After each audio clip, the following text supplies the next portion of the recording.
Okay, welcome everybody to Twice Told. This month we have Nusrat Jafri here, a new book. And last time was in Bandra. This is the first time I'm having it over here. Nice cozy place. And I think most of us are from Twice Told. But for few of you who haven't come to Twice Told, it's part of Swap Book. We meet every month and swap books and stories and eat together. And we also meet authors once a month, usually in MQ Library in Bandra, first time in Kalaghoda. And we have one local, ideally Bombay writer or a Mumbai writer who comes and talks to us about his or her book. And today we have a person who's from Mumbai, but also from Lucknow and Delhi in between. And it's a family history. The book is The Land We Call Home, and it's about India, pre-independence and independence India.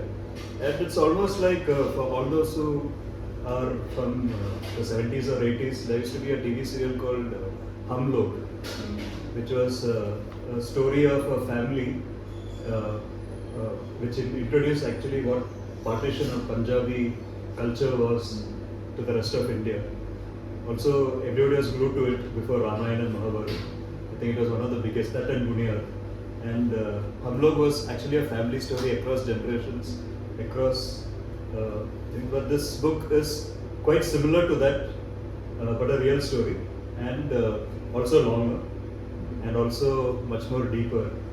And it has all the characters that were there in that story, but this has more women characters and a strong father character also. And the book is beautifully divided into three parts. It's roots, branches, trunk and branches. So it starts in the 19th century and ends with the present. And so we'll speak about that entire story with Nusrat. She will talk more about it. So my first question is, so how did this idea come across to write your own story? And let's start from the beginning. Firstly, thank you for having me here, and it's very nice that we're doing this. So, the idea to write the book had been like lying with me for as long as I can remember, and a lot of events in India kind of kept pushing and sparking that little idea little by little. And I had started my professional journey as a journalist with the Pioneer, but then I got into Jamia for a master's course, and then I just took on with filmmaking. So the events kept unfolding in India, but I kept rooting myself in my cinematographer's journey. And then the pandemic happened, and that kind of paused everything, and an opportunity came with the South Asia Speaks Fellowship mentorship program, where I got in, and I just gave it like my full attention and developed my idea further. So a lot of things that pushed me into writing were firstly the dearth of information on Bhatus, the so-called criminal tribes branded by the colonial government, and there's nothing to read there apart from a little Wikipedia half-hearted page. And also my family, my maternal side belongs to the Bhatus, but they didn't have much information either because they had long moved into Christianity, my mother to Islam, and I just felt really curious. And then modern India looks at conversions with such a bad, what do you say, like connotations, like nobody can convert in modern India out of will. I mean, we hear conversion is always like, oh, there must have been an expectation from the family, or they're doing it for money, or they're doing it for opportunities. Yes. So for me, I mean, if you're converting for rice bag, also you're converting, and why is that there's a need for that rice bag? So there is of course a political, social connotation to why a person is converting. very early on when I was 19, the Graham Saints and his son's murders happened. That time I was still a journalist, and I was really shaken by that, and a lot of debate about Graham Saints and his family, even though they were helping out leprosy patients, were also converting. And it was always not the helping leprosy patients, it was always the why are they converting. And I started looking at, I am a product of a lot of conversions. And I was like, how is it that it worked out for me, but people are not looking at other people's conversions in another way? So there was always this little curiosity to follow the journey of conversions and what was happening in India again and again. Like there were several events I've written about in the book as well. So everything kept sparking, and then eventually I think the CAA and RC kind of just gave it that thing that now is the right time. So that's how. So when you read the book, you realize that parallel is the history of India through her family history, and there is a nice interlapping or interplay of the politics and her family stories. And what she mentioned about the first part is the roots, which is Hardayal Singh, right? Hardayal Singh and his identity as a Bantu, okay. Bantu is the African. Yes. Yeah, so Bantu, and can you tell a little more about? I mean, that actually when you mentioned about criminal right, there's a beautiful book by Dilip D'Souza, which is out of print and very difficult to get, which has documented criminal tribes and the effect and stuff like that. But I think it's impossible to get that copy. I don't think even he himself has a copy of that. But if somebody gets it, it would be great. It's by Dilip D'Souza, who lives in Bandra, and it's called Criminal Tribes of India. Okay, so can you start with the Bantu story? Yeah. What are these tribes? What is it called now? Yeah. And what was the thing he went through? I never talked about Bhatus, but I'm not going to go too much into the events because I want people to read the book. And so Bhatus were an outcast tribe because they did not come into the fold of Hinduism. And early on, people who weren't adhering or getting themselves integrated in the Hindu fold were branded mostly as outcasts. They were also nomadic. There were large communities that were also into thieving and dacoity, but they were also not just that. So when the revolt of 1857 happened, the British automatically started getting suspicious of non-sedentary people.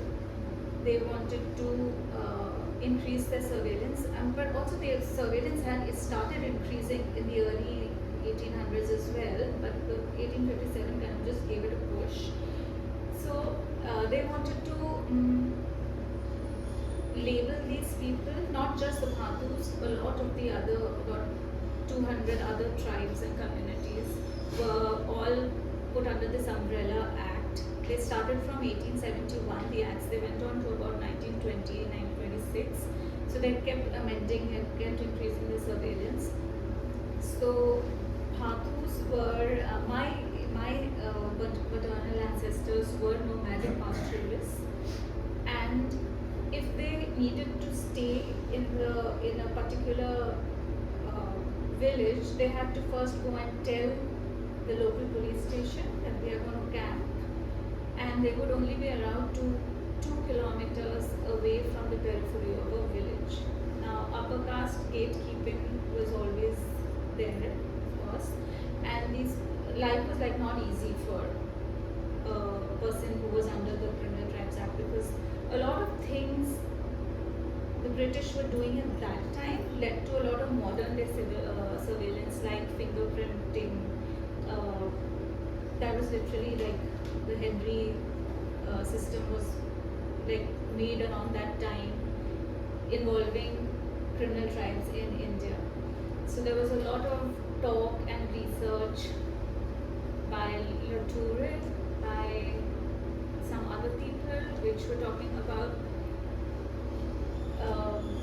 gone criminals congenital thieves. I mean, these are all things that sound as horrible as they must be for people who had to go through them. So there were also like generalized physical attributes of a thief: hawk eye, sharp nose. So like, just like facial profiling. So this was the life of a nomadic person coming under the Kumal tribe. At the same time, people from the Hindu society, mostly upper castes, were also wary of them. So life was in general like not going anywhere, not getting education, not being able to just raise their livestock, being under police surveillance. Anything happens anywhere in the village, first people to be profiled and asked to check in at the police station would be the members of the Mata community or the Bree community, or like there were many in different parts of India as well.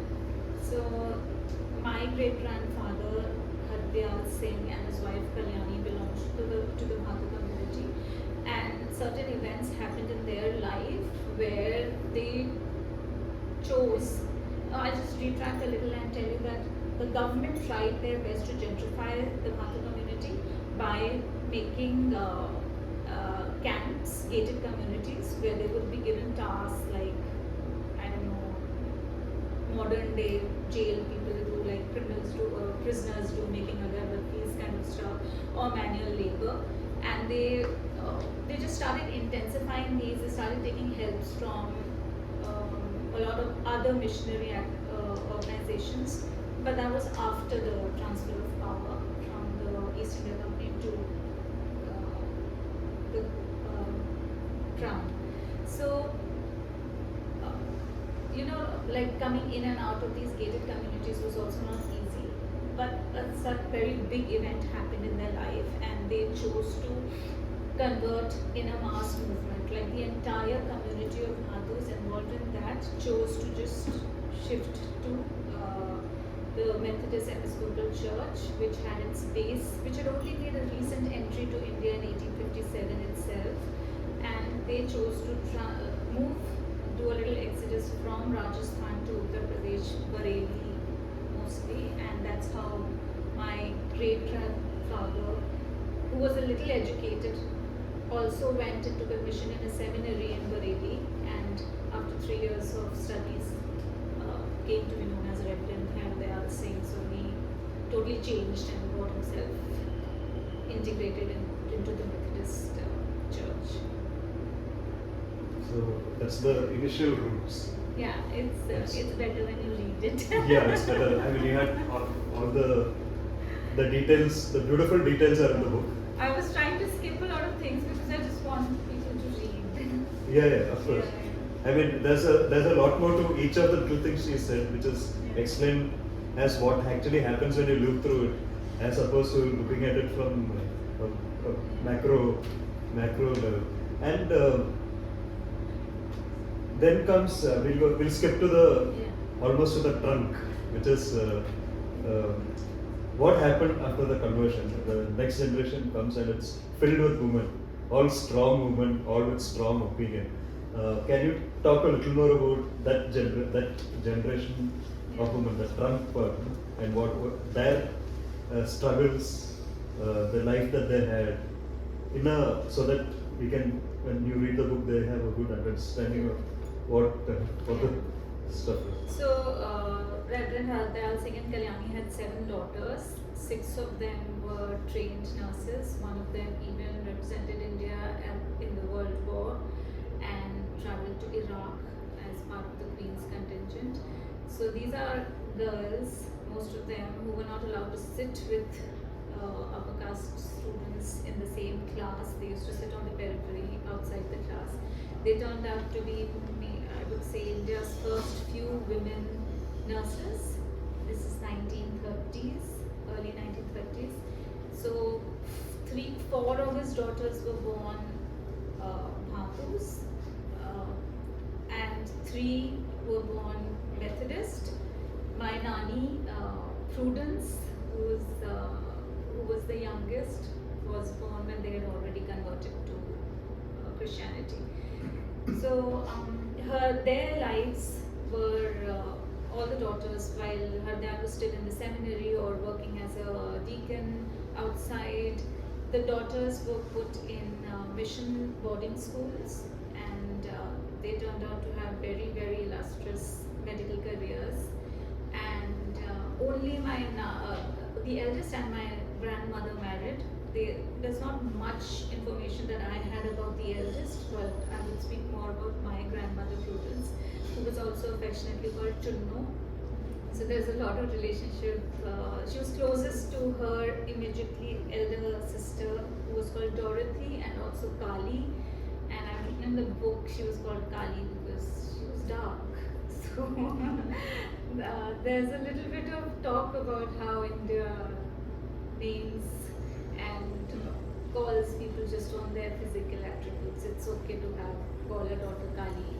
And so yeah, there's a little bit about Kali's travel to Iraq, how she went, and there's a lot of emphasis on my grandmother's marriage, and there's stuff that I've written about why different people were converting to Christianity. So while my great grandfather was a Bhatu, my mother's grandfather was actually a Karnaji Brahmin, but he also converted to Christianity, and he had his own reasons, whereas the Bhatus had their own reasons, and there's some play on what's the big deal about converting and how many different one might imagine upper caste communities were not converting, but Maharashtra leads the maximum in Brahmin conversions to Christianity first, and then the others followed.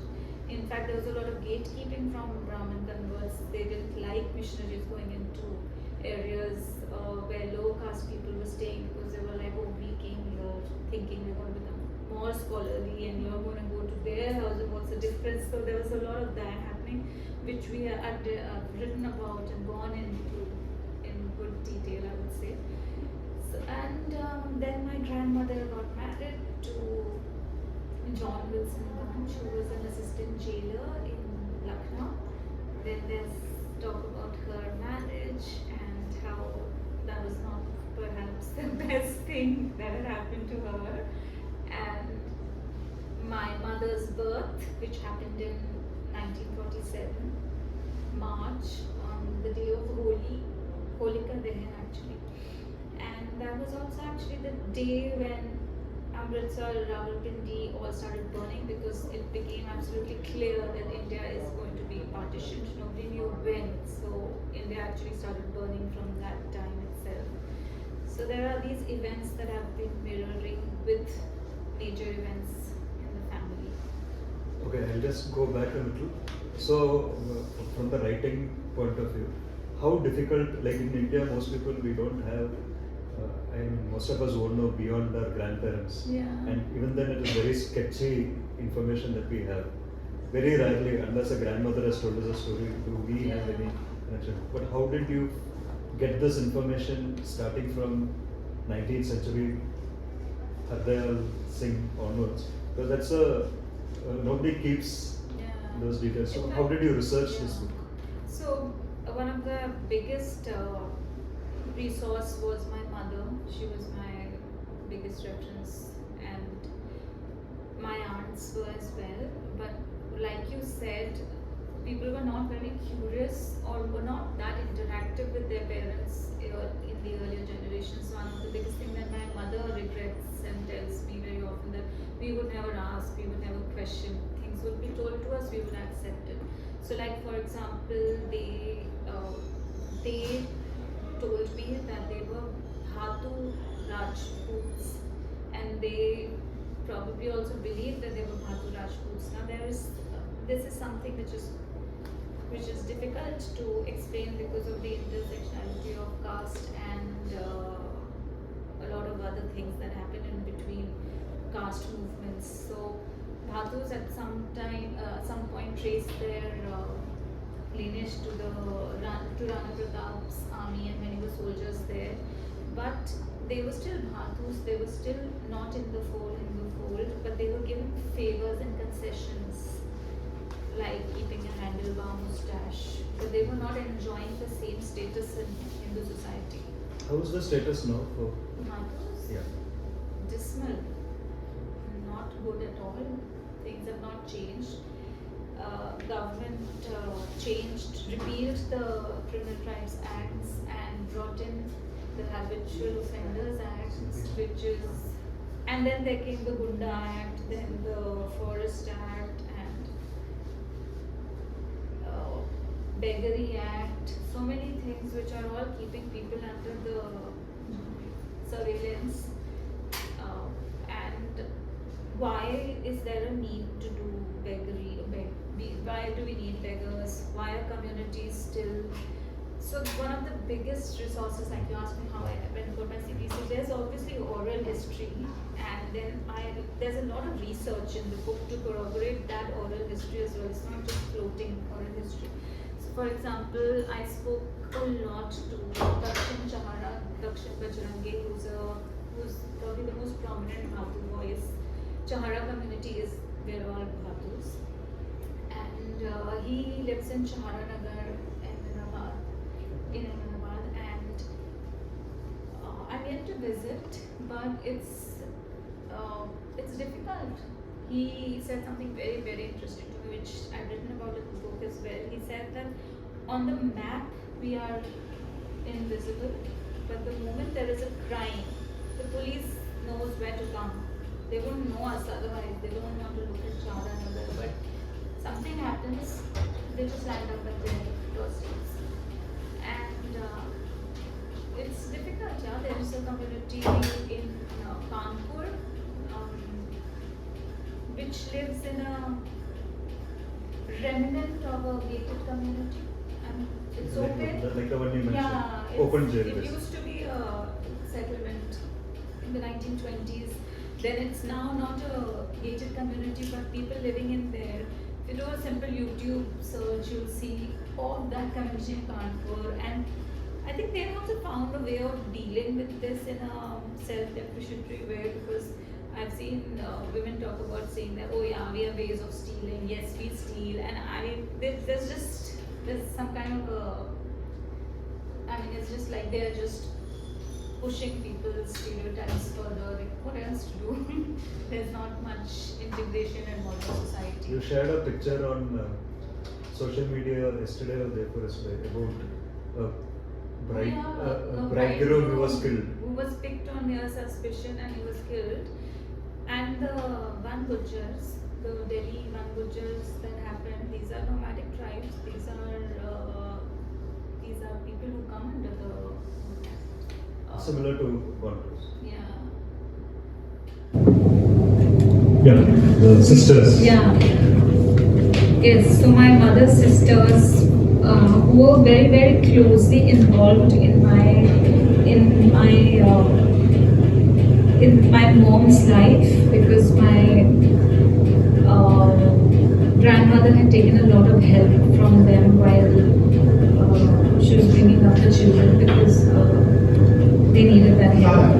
And as a consequence, they were also very close to my mother, being their eldest niece and first child of the family, and they loved her. And they looked at this marriage as a little bit of a betrayal, because not only was my nani exhibiting agency and making this decision on behalf of her daughter, my mother was also, who was a good student, was also agreeing to, convert, get married. So it was a big letdown for the aunts, and things became really sour between the sisters. And so this was actually fascinating, because the eldest sister had also actually married Muslim, but she was not part of the rest of the family. It wasn't ostracized or anything, it was just that age difference was too much. Like my nani was 16 years younger than the eldest. And everybody else was really invested in Prudence's life, Prudence's children, that this marriage was just like a big letdown for them.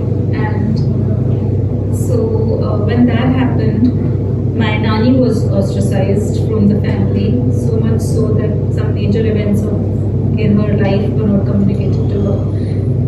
And yeah, in general, we are feeding on a lot of the vices that the Muslim community faces as a consequence of the partition horrors live on today as well, because I have a lot of friends who have jestfully told me that my mom has told me you can marry anyone but not a Muslim. So I mean, this happens in Muslim families as well, I'm sure, where they're told marry anyone but a Hindu. So it's not like it's only, but these biases run deep, and I would say as a consequence of that very, very big tragic event in India's history. So yeah. But it's not all this bleak. There's actually a nice love story there. Yeah. I am skipping so royally. Yeah. I'm like holding my tongue. It's like, how do I like not say that? There's a beautiful love story with her parents, Yeah. which is quite a nice. Yeah. So also, since we were talking about conversion and my mother's conversion, all the conversions up till now have been voluntary, and they have been with people owning them. Likewise, my mother was in love with my father, and she was totally fascinated by his culture, by that religion, by the man. And as difficult as it is in modern India to imagine that a woman would want to convert for love, that is what happened. And she was the enthusiastic one there, because her in-laws were least bothered.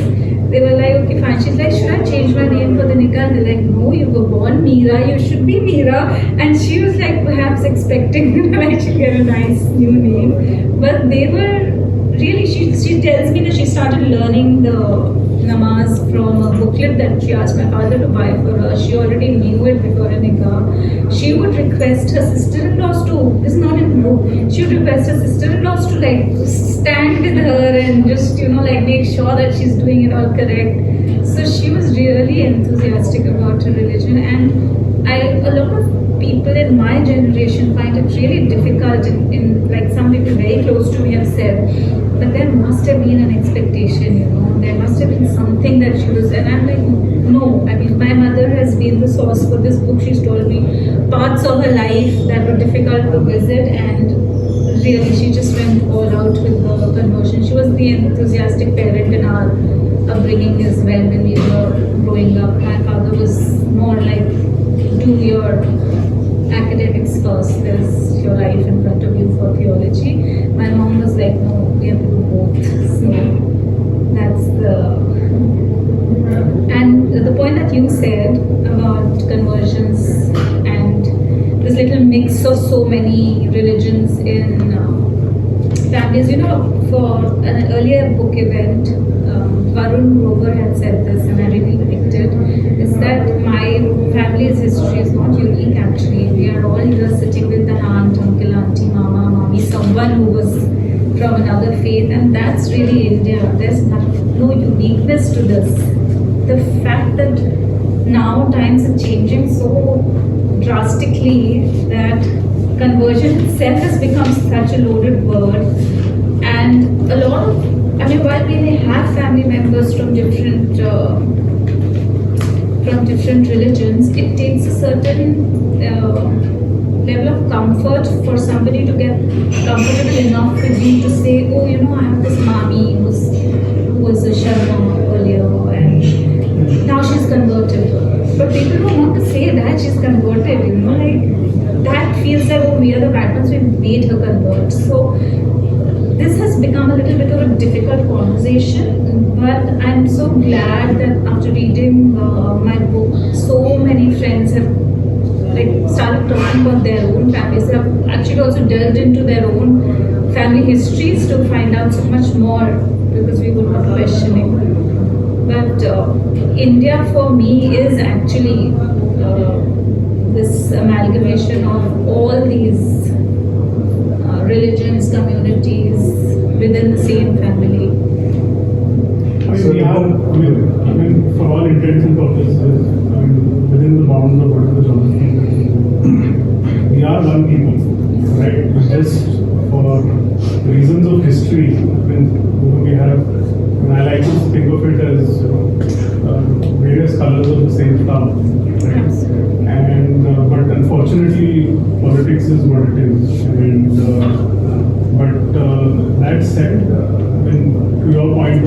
conversions, etc. I think we need a larger, not that we can solve it here, but maybe we can make a start.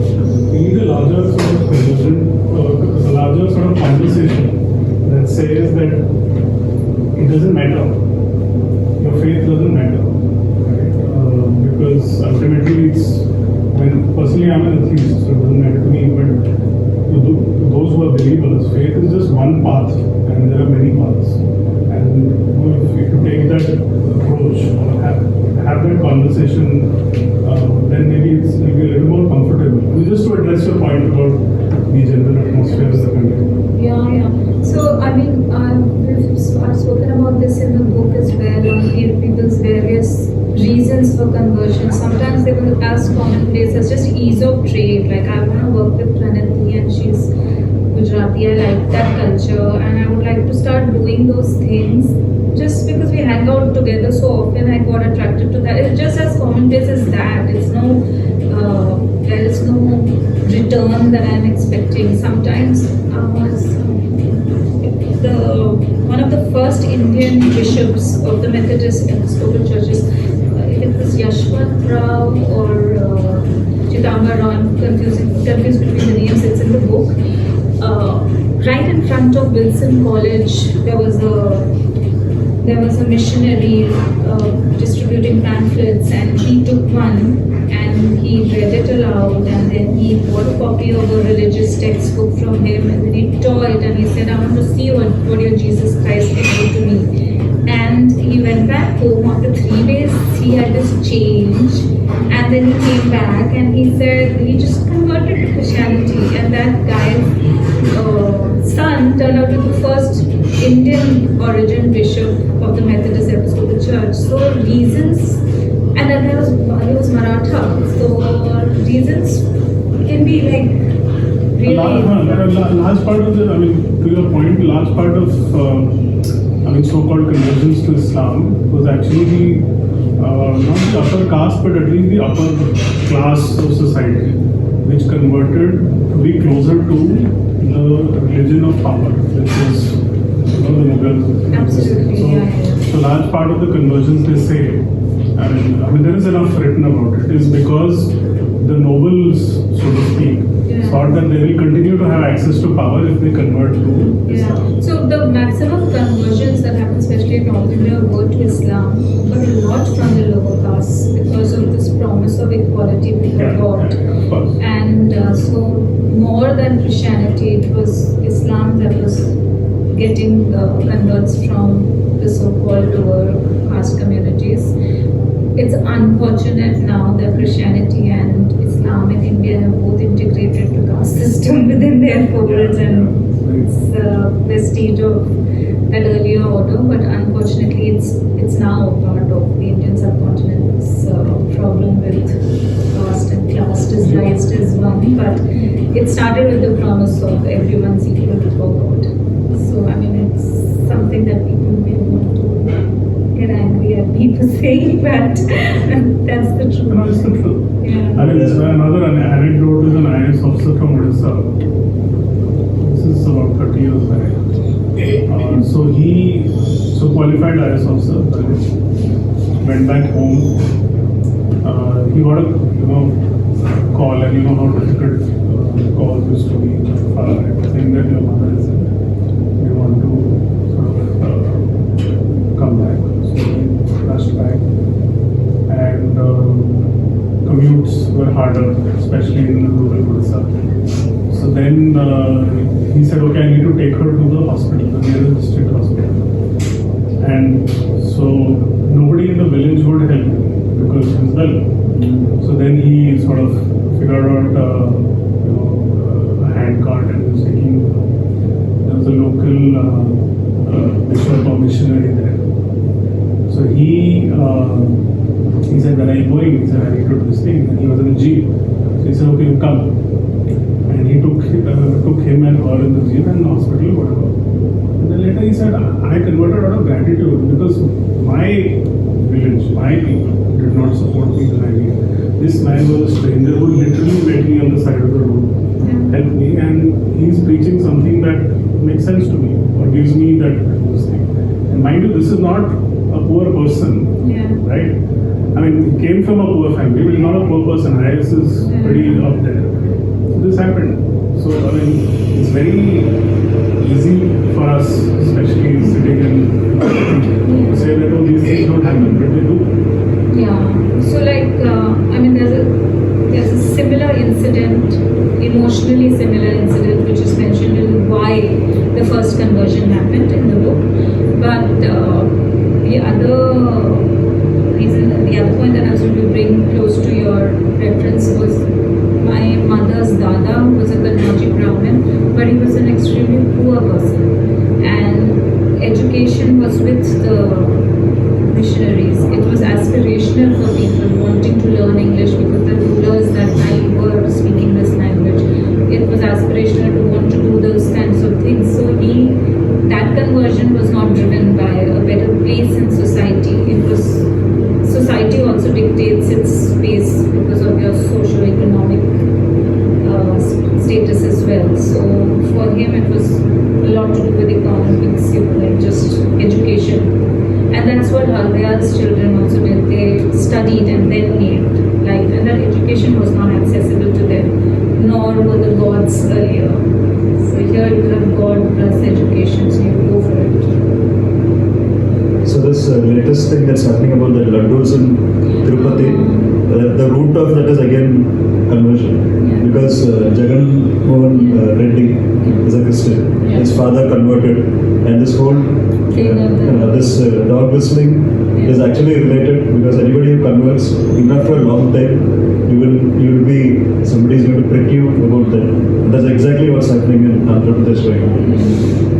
Another book that I was greatly influenced by on this was Ants Among Elephants, which spoke about the Mala community Christian Mala community in South India, and how, in spite of conversions, it was different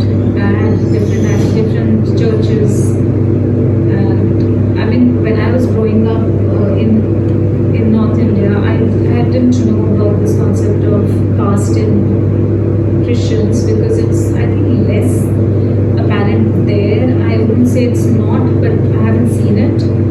But that's a privileged position, so I won't say because I haven't seen it, mustn't be there.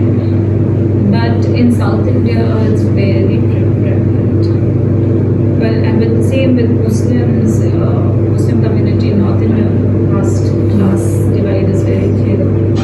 So even if you're converting, you're carrying so much of that. Like weavers are called julahas, so julaha basti. So when you have somebody's ghetto named as Julaha Basti, you know that, oh, they must have been lower caste at some point. So, yeah. You're quite silent about your beliefs in the book, in the sense. Yeah, so somebody actually thought I'm an atheist only. I mean, I didn't come to any conclusion. Yeah. You've been silent because you're telling other stories. I mean, this is also your story. Yeah. So, how did this book change the way you feel, or did you have any? What is? Yeah. What is my? What is? I mean, do you follow a religion? Are you an atheist? No. I follow. I'm a believer. I grew up Muslim, and I grew up a lost Muslim child. Because I was like, what am I? I mean, a typical multicultural household, but I grew up thinking I'm Muslim. But I was also party to a lot of the Christian customs, and there's a big, my aunts are Catholic nuns, so there's a lot of Christian influence there as well. But like I said, my father was a physics lecturer, and he was a total man of science. He would be very analytical about everything. And we are Shias. Shia community is another minority within this minority community. So Indian Muslims are also very staunch about, like, are you Shia, are you Sunni? Then the Sunnis are in the majority in numbers. So this feeling of being a minority upon a minority was something that I grew up with.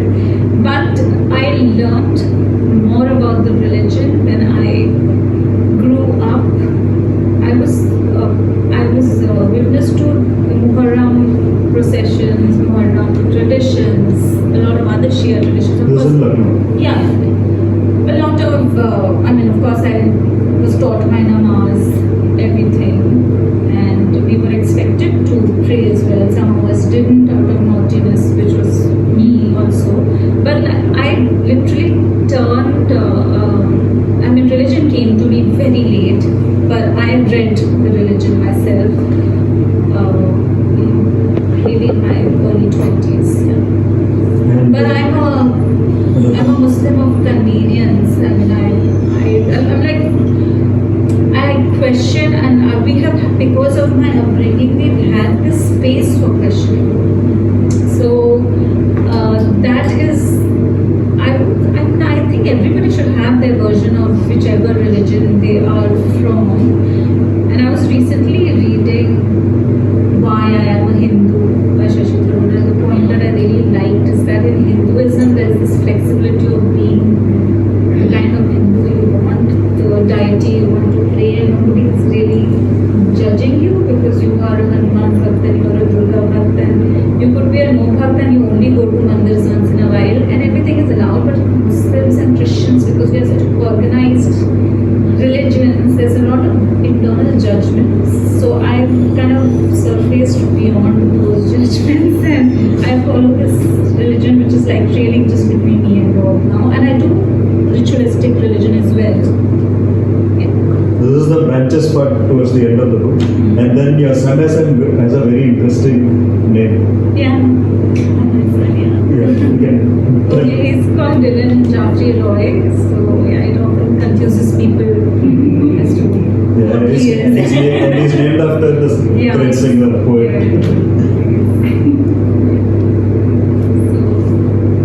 Yeah. More questions?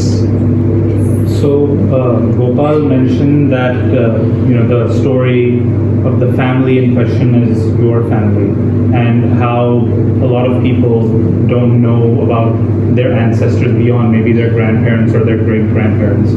So when you were doing the research on your more older relatives, the stories that you heard must have been first-hand accounts from your own family members, but as someone who's also heard a lot of similar stories from my own family, it's hard not to treat the narrative that is being given to me as somewhat unreliable because it's been passed down orally.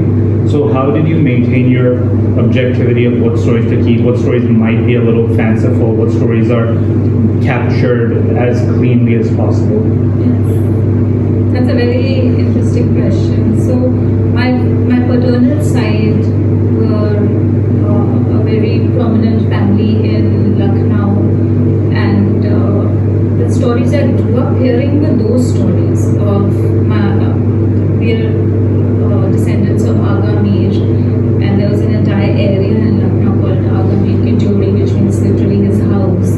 So I grew up listening to the valor and the stained glass window stories and chandelier stories and felony charges, this, that, all that happened. So those were the stories that I grew up listening to. I was very fascinated. In fact, I remember asking my father in great detail the names of all his ancestors. That was a story I thought I wanted to tell till I started, like the other events started happening in India, and I started realizing that, wait a minute, why did they convert? I want to know that. And even in this conversion story, like I said, that every time I heard the word Dhatu Rajputs, so that was a correction that I had to do through research. I started the story with the Rajput story, and then I realized that there's more. It's not as simple. How things changed, where did they intersect, and about the other stories told to me by my mother. There are many things that have not made their way into the book because I'm telling their story, but I also have to tell it honorably. It's not a what do you say, a pop book or something that I'm writing for. If I put those details, they probably might sound like, oh wow, really, but I don't want to. I have to tell it honorably as well. So I did have to choose a little bit there. You have to distance. that's the approach in the book. In each chapter, there's their story, and there's a little bit of reflection that I do towards the end of each chapter. So there's them with their names and not my nani or my mother. It's Meera, it's Prudence, it's Hardayal, and then I step in and I see and I reflect a bit. Sorry, I guess Vedanta's, I'm guessing he was trying to ask how did you pick and choose which versions of the story to put in the book? Yeah, like I mean, you mentioned how you heard stories about these famous warriors on the Yeah. battlefield. I've heard similar stories from my own family, and it's hard to believe it when you look at what my family is like now, like that we're descended from warriors or anything like that. So how did you kind of look at it that way? Like, did you believe it? Did you perhaps think there was some embellishment, or what was your process towards, I guess, parsing through the fanciful and picking out what is real? Yeah. There was like literally no story of valor in this story. I'm sorry. I felt so burdened most of the time when I was writing this with the information that came to me of the times they had lived, because I haven't spoken about the troubles and why people were converting. So apart from the things that I've mentioned, there was really everything was very believable, because literally nothing has changed in India in that department. Your caste or your religion is saving you now.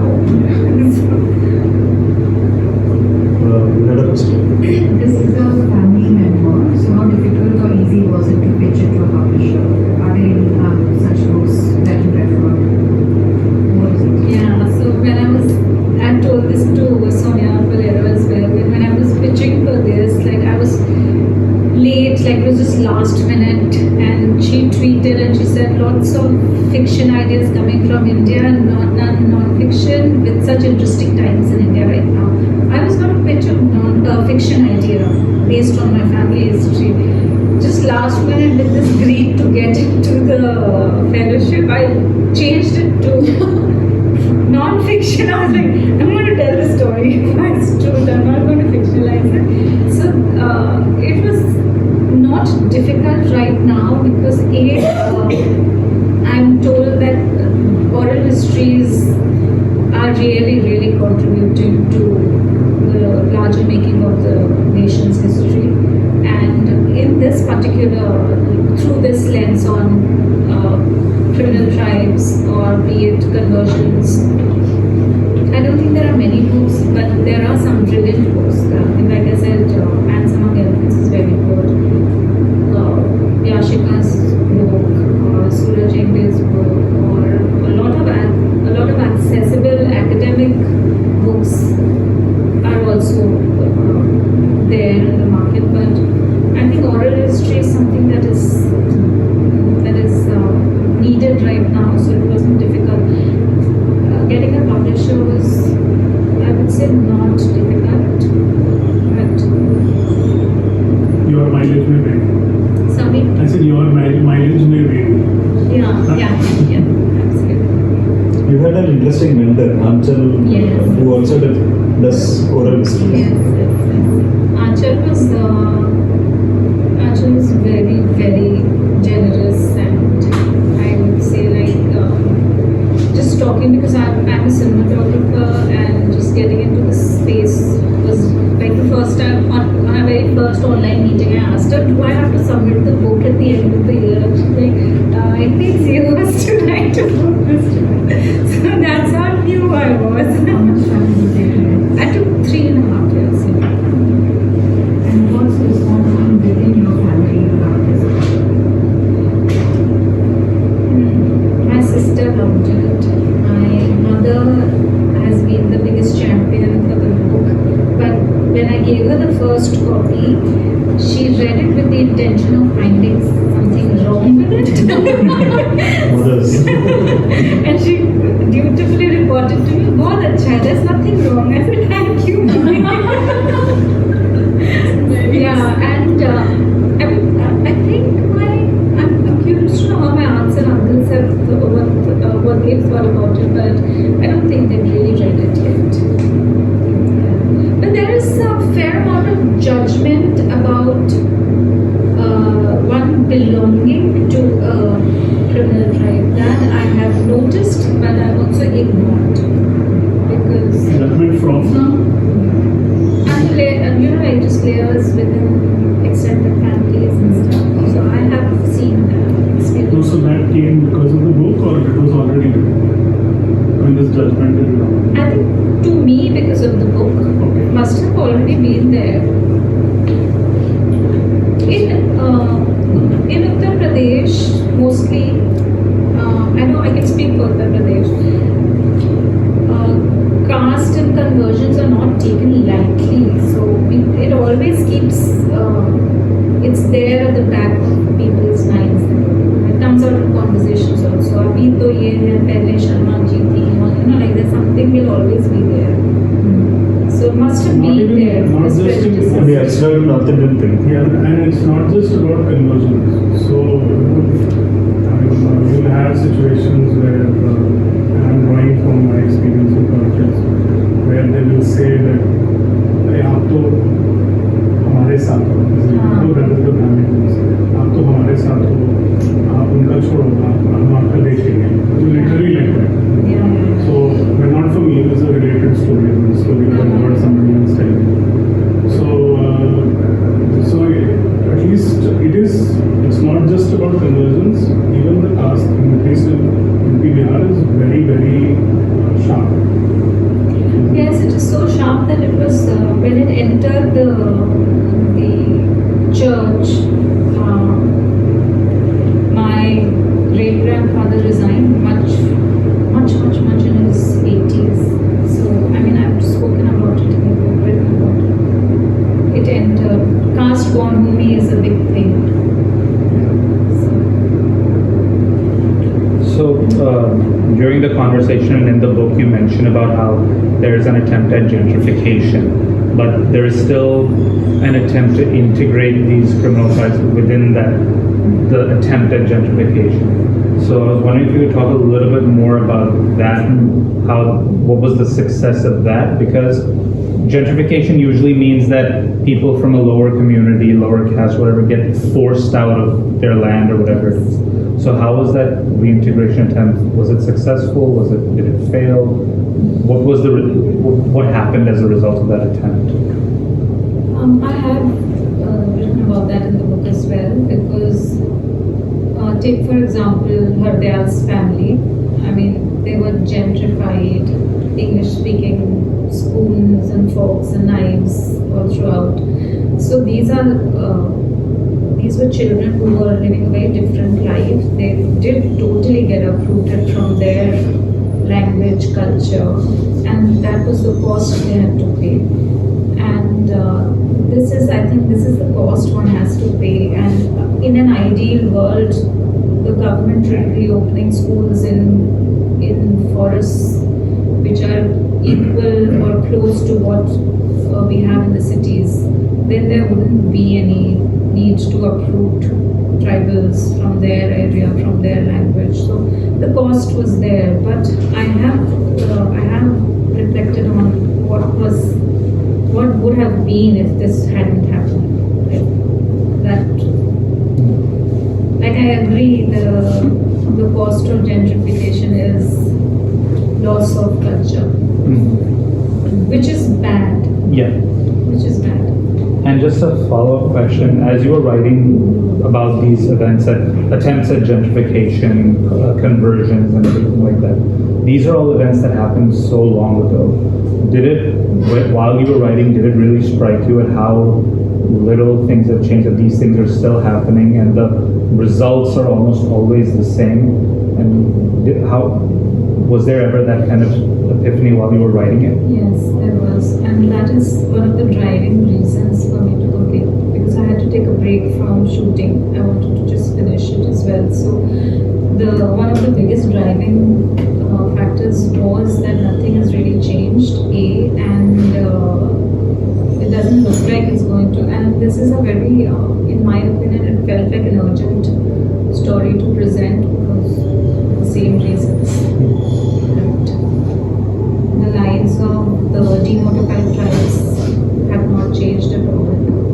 And religions have incorporated themselves even more in politics. I mean, we are a nation which, India, Pakistan, we're still bearing the brunt of religion-driven politics, and now all religion is political.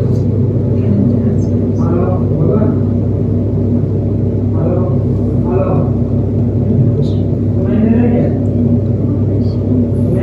I'm still reading. Why did you make a film? Film. Was there a film? I mean, yeah, a cinematography. Because that be a documentary, or did you think of? You know, this is interesting that people have made films on ex-criminal tribes, but they have all served to that Oriental lens. Shamsheram. Then, you know, in the early 1960s, 50s, there were these stories of Soja, Daku, and those were all stories of these criminal tribes. You know, they're coming in basically they were just Indiana Jones, all these things. You know, they just feed that stereotype. So, I mean, I think it is time that somebody should tell a story for what it is and not. There was that, there was Sontiria, which I think had a similar approach. Yeah, SUBTITLES. Didn't that have a similar angle of, but then I think it gave the tribes the agency in a way. So, short. No. It was a feature length. But then the agency. Oh yes, that with Shashank. Which I haven't watched it. Yeah. I'm told it's very good. I haven't watched it. In Marathi, Nagaraj is Doing some excellent. not friendly. And Which it had was recording. excellent. God was very good. What was also talking about? Incidentally, the first introduction sort of convergence of Christianity in Maharashtra from the upper caste, especially from the Chippawan Brahmins. So, and they were doing it more because, you know, they were genuine seekers in that. So, Reverend Narayan Haman, Jeremiah Bore, probably the first to convert to Christian, first Chippawan Brahmin. What was the motivation? It was more of they're more of seekers. They wanted to. There was also language learning scholarly. So, In fact, Ahmedabad district has a fairly sizable number of Christians, both Brahmins, Dalits, etc. I think Brahmins and Dalits. Shahu Modak, who was a very famous actor in Marathi films, usually did the parts which are associated, say, Jnaneshwar, Hindu saints. So he was actually a Christian playing the part of Hindu saints and gods. yeah. So, An interesting sort of off perspective from a completely different angle. You can catch the series Sorry, which one? Shogun. It's a Japanese series. Okay. And there's a small bit about Catholics and there's a little bit of conflict there. But it's an interesting piece as to how the three people sort of converted for different reasons. Very subtly mentioned.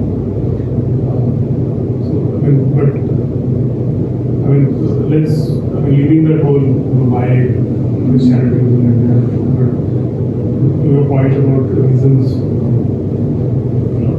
different reasons. Some just access. Yeah.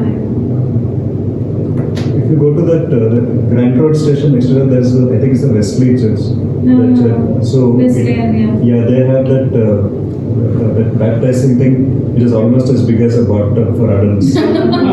Yeah, but that if you go there, you should pay a visit there because it's got a lot of literature on the walls and books about what he spoke about who converted. Because all the names are like he said, Chitpavan Brahmins. And, but just reading through that entire thing can spend half a day, and you get a fair history of who converted when, what date, when did they die, when did they convert, and from which caste did they convert. It's a beautiful church. Incidentally, there's a very different kind of a caste system among the Christians of Ahmedabad. The first flush of converts, they are called Toili Munde. So they are considered to be a cream. Pure. This purest. It's like Half the problem is in that. Kerala, it's the Syrian Catholics. They're, like you have the Maktomites and who are top, they're called like, and then you have the Latin Christians who are fishermen and the working class, and they are considered working castes. So I think discrimination, I think the basic human trait is something that people are born with. So William already comes from says the clan. Lord of the Flies. Violence is an inherent trait. Similarly, I think it goes for discrimination. Yeah, because you tend to It's a very gravitate towards powerful- the person who's like you in whatever way. It's also a means of societal defense. Yeah, You see, the modern state that we see is fairly recent, right, in terms of this thing. And the state protecting your rights is even more recent. Right? In India, for example, doesn't exist. So, who do you rely on? So you say, okay, my clan, my caste, my religion. Within that, this is my theory. For example, if you go to UP, get a relatives, somebody else's struggle. He said, no, I have this struggle, but I went to my uncle, and he gathered the community and saved them. The state should have protected the rights. So that is recent. It's recent in human history. And these caste-like behaviors exist in other Asian societies, in Korea, in Japan. In Japan, they are almost eliminated. But it partly comes from the fact that there was no state guaranteeing you your rights and standing up for your rights. And that's what I feel. So countries which do better on that, they don't have as much of this. did you think about the new anti-conversion laws that are there? Yes. That how has it affected? I mean, affected the conversions and. I've written, touched on that as well. Where practice, it's such a break of your fundamental constitutional guarantees, right? So it is quite sad. And these are all ways of exerting government's influence in a person's private life where it shouldn't have any business to be in at all.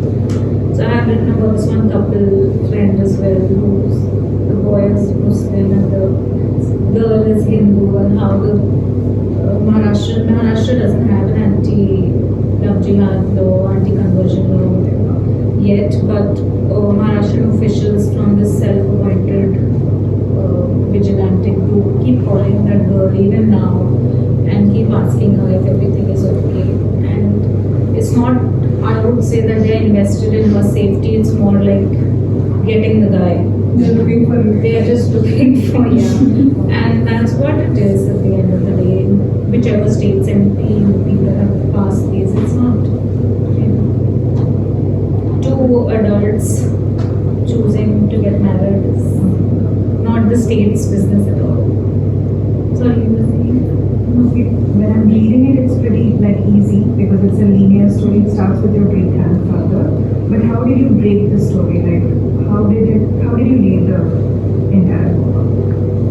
Because a lot of national events also come parallelly, right? Yes. I mean, as a reader, I think it's very easy, but obviously. So I did get, my mom was born in 1947. India pleasant, and that was something that I got attracted to when I read Salman Rushdie's Midnight Children when I was a teenager.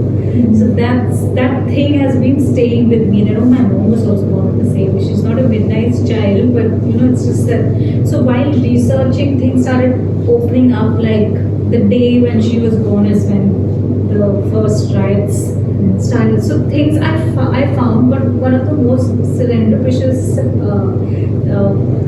points that I landed up on was like, how do I link I wasn't interested in bringing myself in as like Ardayal or Prudence or Meera were, but I still had to finish the book at the CA&RC protests. So I was very happy to note that I was born in 1980 and April, and so was the BJP, because so many of the events that I had mirrored were VHP coming in, RSS coming in, Gandhi's death, Panchajanya. So it just felt very organic. Oh my God, so from this point, my birth can happen now.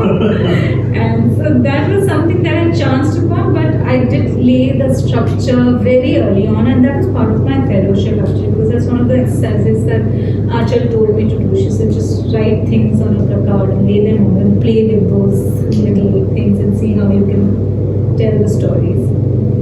Sure, it really blends well with every development in the family and the national development. Really nice. Thank you. And there is Bombay too. That's Azhar. Yeah.